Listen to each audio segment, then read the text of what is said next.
Being fuck zoned. I look tired because I am. My hair is it's like this. And I want to do a face mask and yoga. That's what we'll start with. So I'm just gonna go like this to get my hair out of my face real quick. I'll look at my armpits. Now you looked. It's okay. It doesn't need to be perfect. This just needs to be out of my face. This Tula skincare. So I'm gonna wash my face real quick and I'll be right back. It's been a little bit longer than I thought it would be because I found a gray hair in my hair, so that's always fun. All right, so I'm gonna put on this face mask while I talk to you. Then I'm gonna do some yoga. We're gonna do a face mask and yoga session. Let's talk about being friend zoned. So friend zone is when you have feelings for someone or you like someone and they tell you that they don't look at you that way, that you guys should stay friends. You can't be with them the way you want to be with them in such a way. So that's friend zoned.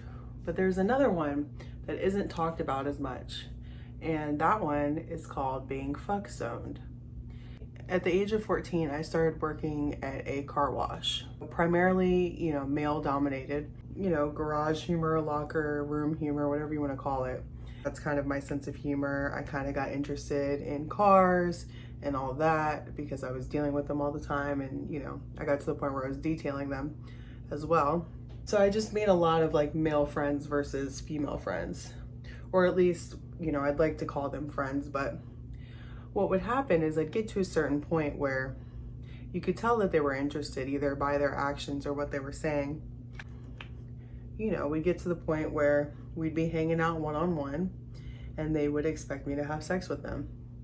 Just because I'm a cool female who's, comfortable in her sexuality, comfortable with herself, there'd be a point where sex was expected after you spend a certain amount of time with your friend.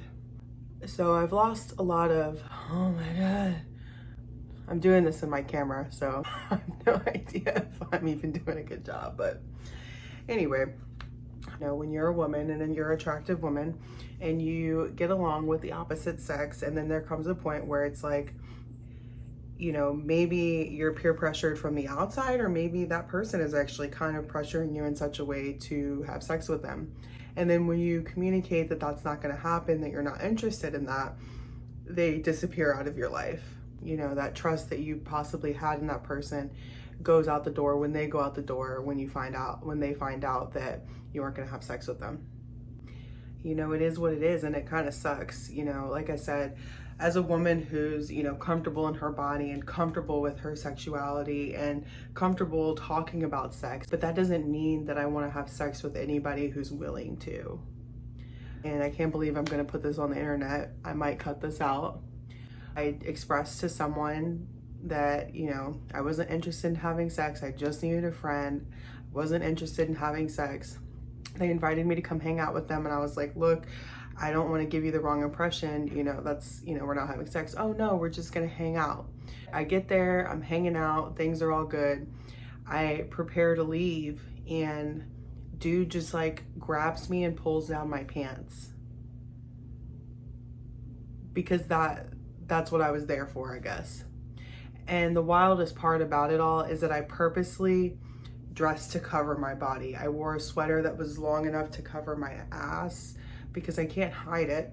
A shirt that was flowy, that wasn't so revealing, because I didn't even want to give off that impression with my outfit. I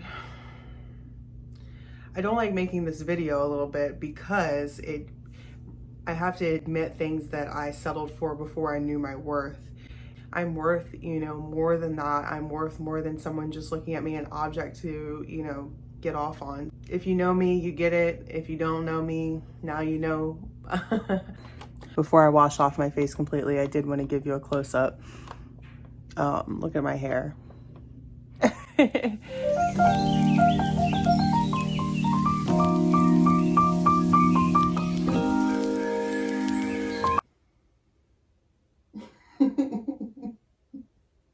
I just caught a glimpse of myself in the camera right now, and all I see is like white face and me just laying here.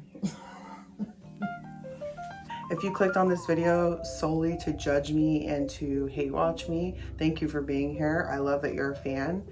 Come back anytime if you want to remember that you don't like me very much. Anyway, easy solution, make more girlfriends. You're right, and I'm working on that. 2022, I am looking to be a better friend overall, regardless of your gender or what you identify as. But I do want to be a better friend in general because I think that that's an area of improvement for me. This is my year 32, which means I'm going to be 32 this year. And part of that is, you know, understanding who's bringing bad habits out of me and who is motivating me and inspiring me to actually be a healthier, better, wealthier, more successful version of myself versus somebody who's pulling out those things that I've, you know, worked pretty hard to get rid of. I actually need to go wash my face because it feels like very tight right now. Thank you for watching. If you relate, go ahead and leave a comment below. If you don't relate, leave me a comment below also because I'd love to hear your perspective and your opinions also. Even if they don't agree with mine, that's fine.